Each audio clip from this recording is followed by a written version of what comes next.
Selamat pagi Bapak Ibu yang dikasihi Tuhan, selamat hari Minggu, dan tentunya selamat Paskah. Sebelum saya menyampaikan kebenaran firman Tuhan, saya mengajak kita semua menundukkan kepala dan kita akan berdoa. Mari kita bersama-sama bersatu di dalam doa. Tuhan Yesus, kami mengucap syukur pada ibadah peringatan Paskah pagi hari ini. Tuhan dipermuliakan atas segala-galanya. Tuhan yang rela mati bagi kami, menebus kehidupan kami, dan bangkit pada hari yang ketiga, sehingga kami beroleh kemenangan, kehidupan yang kekal, dan kebahagiaan yang sempurna.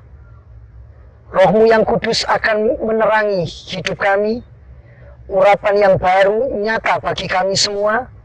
Kami hendak belajar kebenaran firman-Mu. Biarlah apa yang kami pelajari itu akan membawa kami lebih sungguh-sungguh mengikut Tuhan.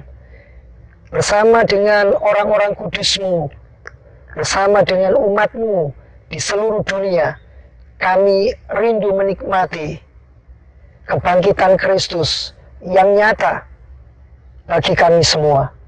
Hanya di dalam nama Tuhan Yesus Kristus, hamba-Mu berdoa, hamba-Mu mengucap syukur. Terpujilah Tuhan.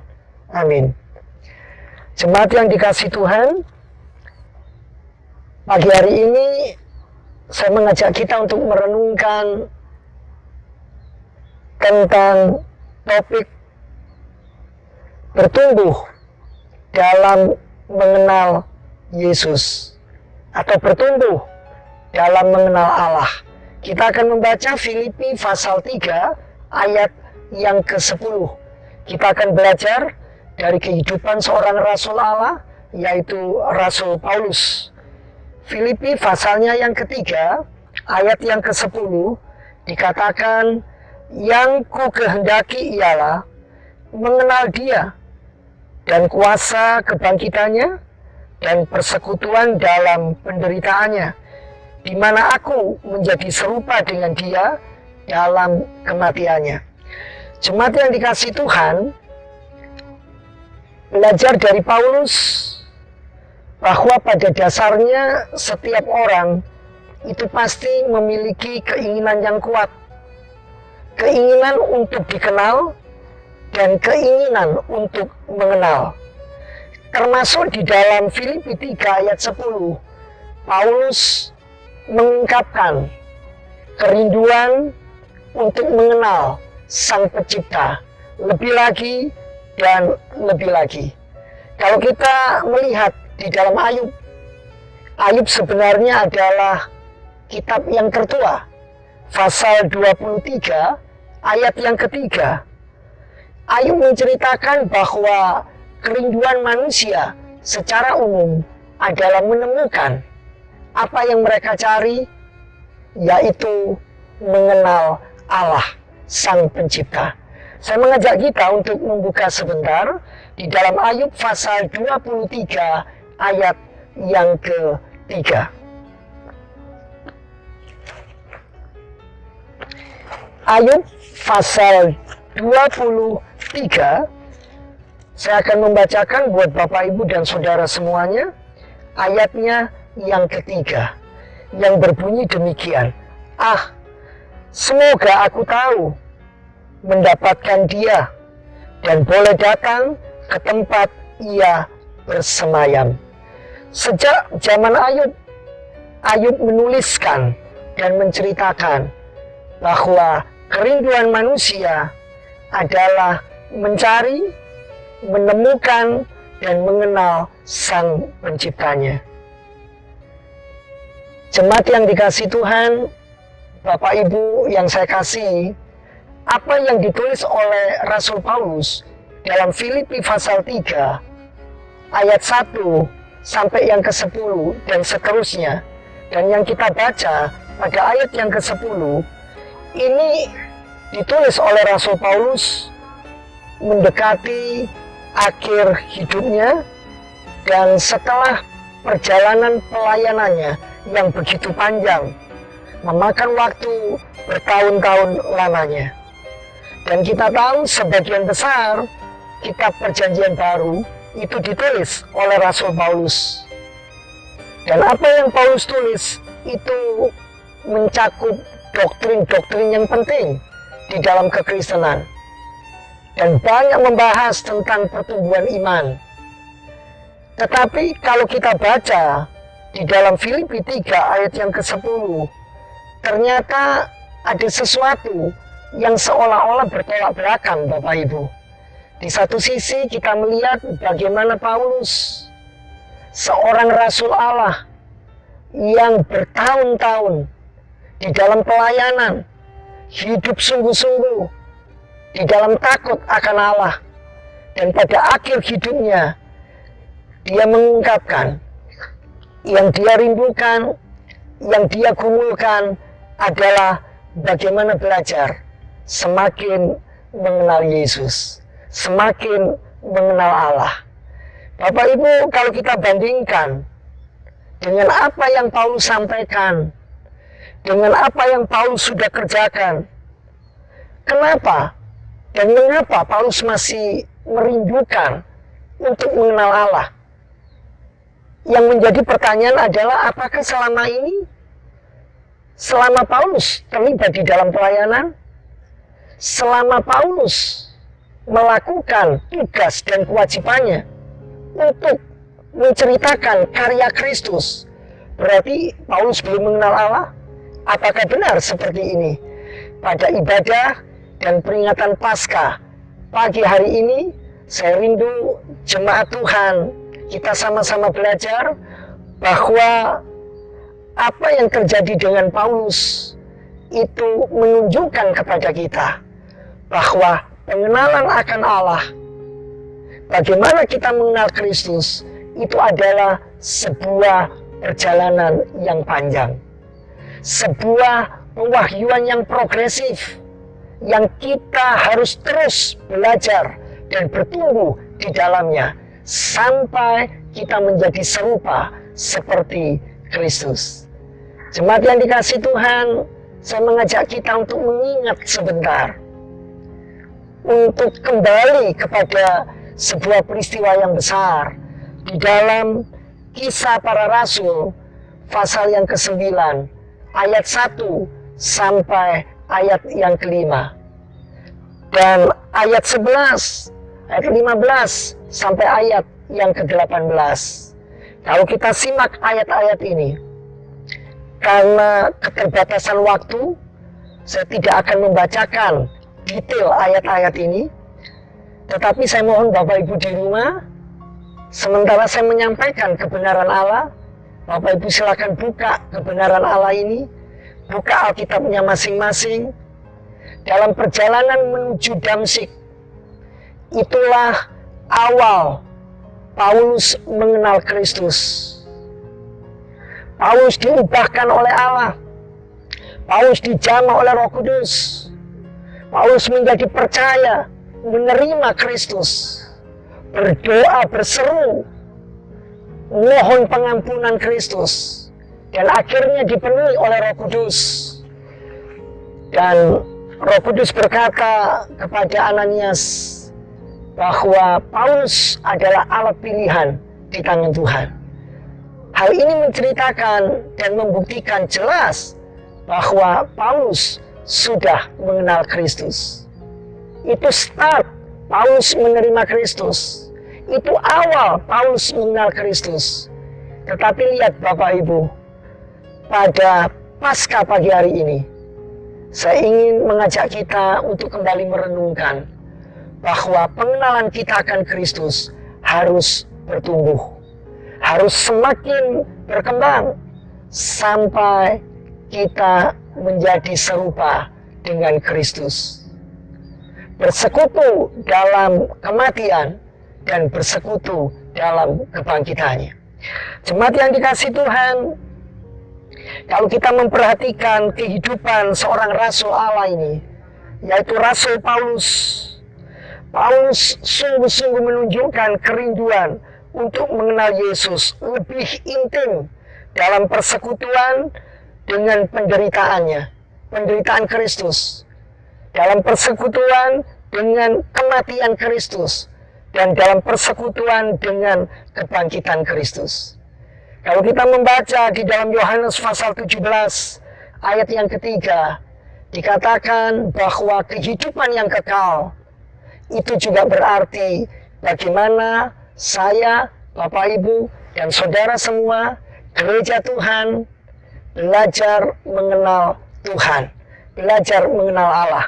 Dan di dalam 1 Petrus pasal 3 ayat 18, Rasul Allah ini berkata, betapa pentingnya gereja Tuhan bertumbuh, bukan hanya secara kuantitas, tetapi di dalam kualitas, dalam mengenal Kristus atau mengenal Yesus. Saya ajak Bapak Ibu untuk membuka di dalam 1 Petrus pasal 3 ayat 18. Saya sungguh merindukan bahwa minggu-minggu yang akan datang bukan hanya saya yang berkhotbah, bukan hanya saya yang menyampaikan firman Tuhan, seperti dalam 1 bulan ini, hampir setiap minggu saya yang menyampaikan kebenaran firman Tuhan, tetapi berikutnya saya berharap nanti Bapak Haryono, Bapak Agustiono, juga Pak Min bisa terlibat di dalam pelayanan untuk men-sharingkan kebenaran Allah. Dan saya berharap dan saya rindu saudara-saudara yang lain, selain nama-nama yang saya telah sebutkan tadi, juga akan terlibat di dalam pelayanan sharing firman Tuhan. Saya ajak kita membuka di dalam 1 Petrus, Bapak Ibu. Saya rindu kita membuka di dalam kitab 1 Petrus, pasalnya yang ketiga, ayat yang ke-18. Saya akan baca dengan agak keras ya, supaya kita mendengar. 1 Petrus pasalnya yang ketiga, ayat yang ke-18.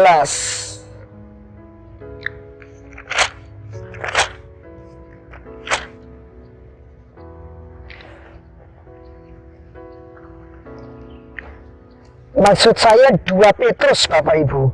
2 Petrus pasal 3 ayat 18. Mohon dimaafkan, 2 Petrus pasal 3 ayat 18. Tetapi bertumbuhlah dalam kasih karunia dan dalam pengenalan akan Tuhan dan Juru Selamat kita, Yesus Kristus. Baginya kemuliaan sekarang dan sampai selama-lamanya. Dengan jelas Bapak Ibu, dalam ayat ini dikatakan, tetapi bertumbuhlah. Kita harus menjadi dewasa dalam kasih karunia, bertumbuh dalam kasih karunia, dan dikatakan bertumbuh dalam mengenal akan Tuhan dan Juru Selamat kita, Yesus Kristus. Haleluya, puji Tuhan.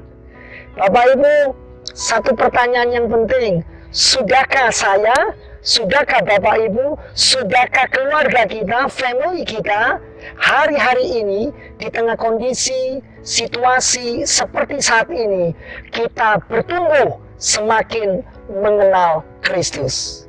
1 Petrus pasal 3 ayat yang ke-8 mengingatkan gereja Tuhan supaya kita menjadi seperti Ayub, supaya kita menjadi seperti Paulus, supaya kita menjadi seperti Yohanes, supaya kita menjadi seperti Petrus, semakin memiliki kerinduan, kesungguhan bertumbuh mengenal Allah.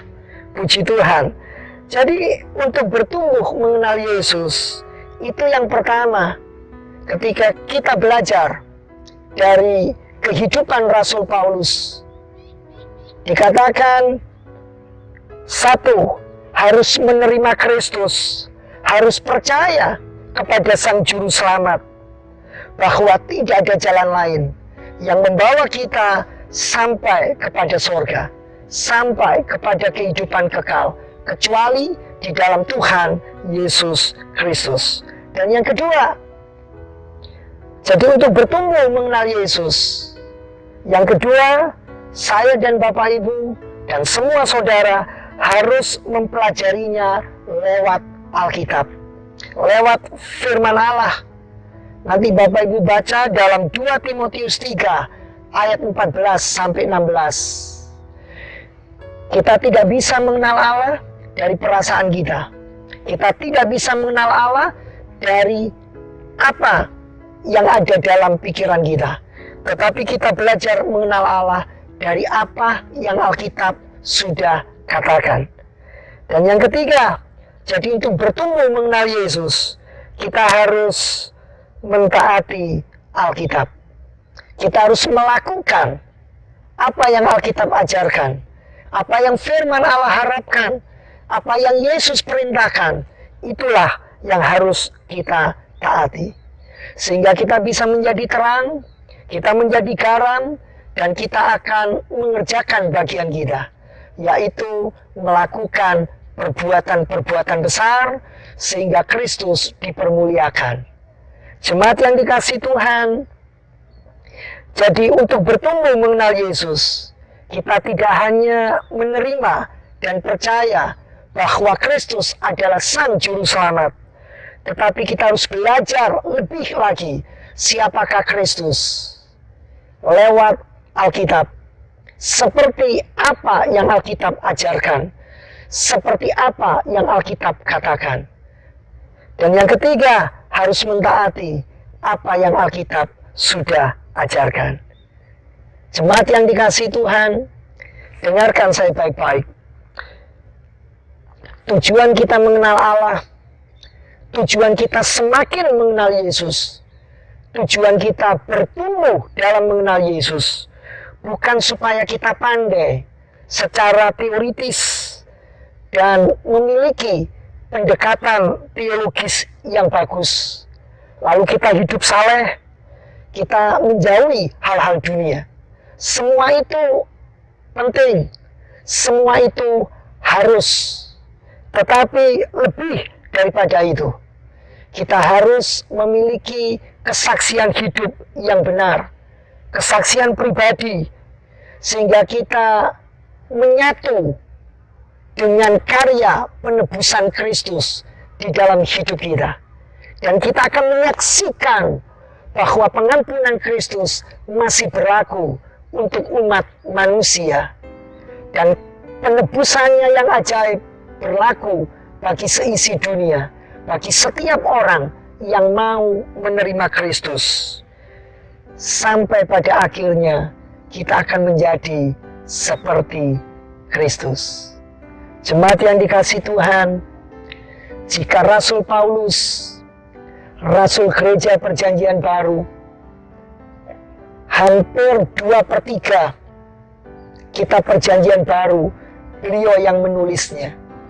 Tetapi pada akhir kehidupannya, dalam pengiringannya, dalam pelayanannya untuk kerajaan Allah, untuk keharuman nama Kristus, kerinduannya adalah semakin mengenal Yesus. Mengenal Yesus dalam persekutuan dengan penderitaan.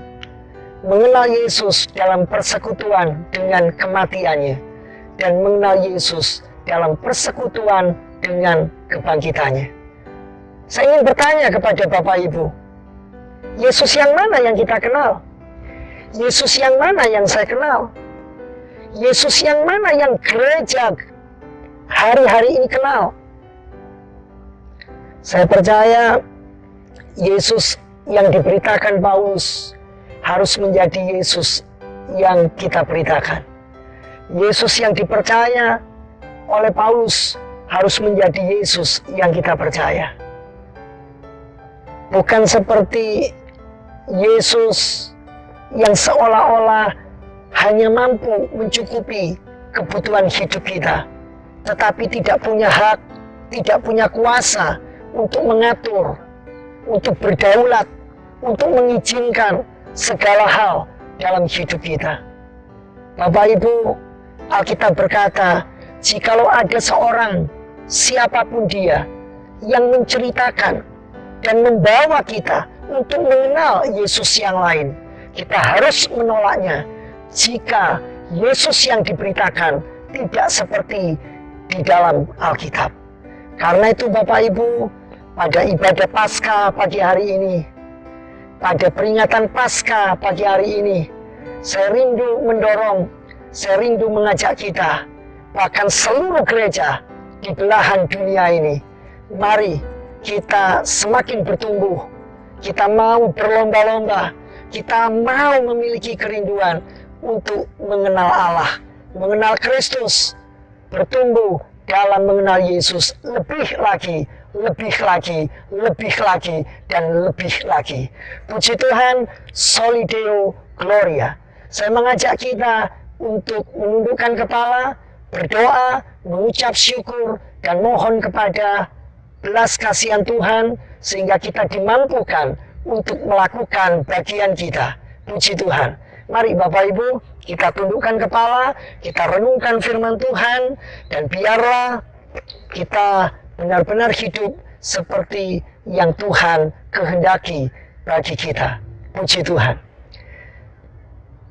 Bapa yang ada di sorga, di dalam nama Tuhan Yesus Kristus, bersama dengan umat-Mu yang beribadah Paskah di rumah masing-masing, bersama dengan keluarga besar mereka, kami mengucap syukur karena Tuhan telah menyelamatkan kami.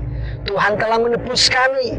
Tuhan rela mati di atas kayu salib sehingga kami memperoleh kehidupan yang kekal. Terima kasih buat kasih-Mu, terima kasih buat pengorbanan-Mu, terima kasih buat darah yang sudah ditumpahkan bagi kami semuanya. Ya Tuhan, biarlah Roh-Mu yang kudus menolong kami, sehingga dari hari ke hari kami menjadi pribadi-pribadi yang berkemenangan, menikmati Kristus setiap waktu, dan kami semakin menunjukkan kehidupan yang benar, yang mempermuliakan Tuhan dalam setiap aspek dan sisi kehidupan kami. Sehingga lewat hidup kami ada banyak jiwa-jiwa akan mengenal Kristus. Mereka akan dimenangkan dan mereka akan dijadikan murid-murid Kristus.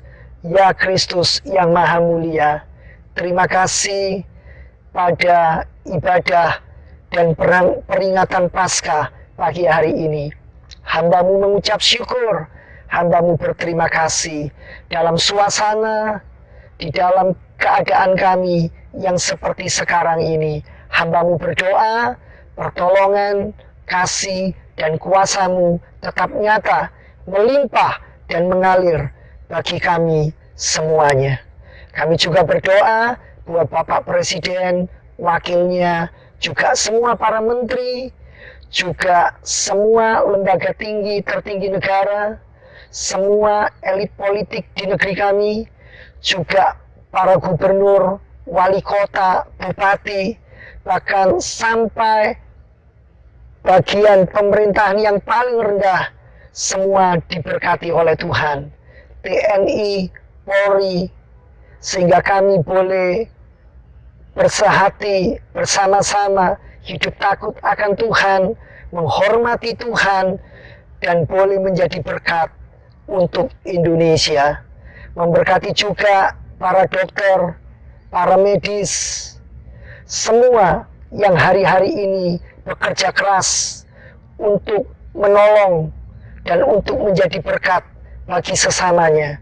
Tuhan, berikan kami semua hikmat dan kemampuan untuk hidup seperti yang Tuhan kehendaki bagi kami hidup. Terpujilah Tuhan yang telah menolong, yang telah memberkati. Di dalam nama Tuhan Yesus Kristus. Puji Tuhan. Amin.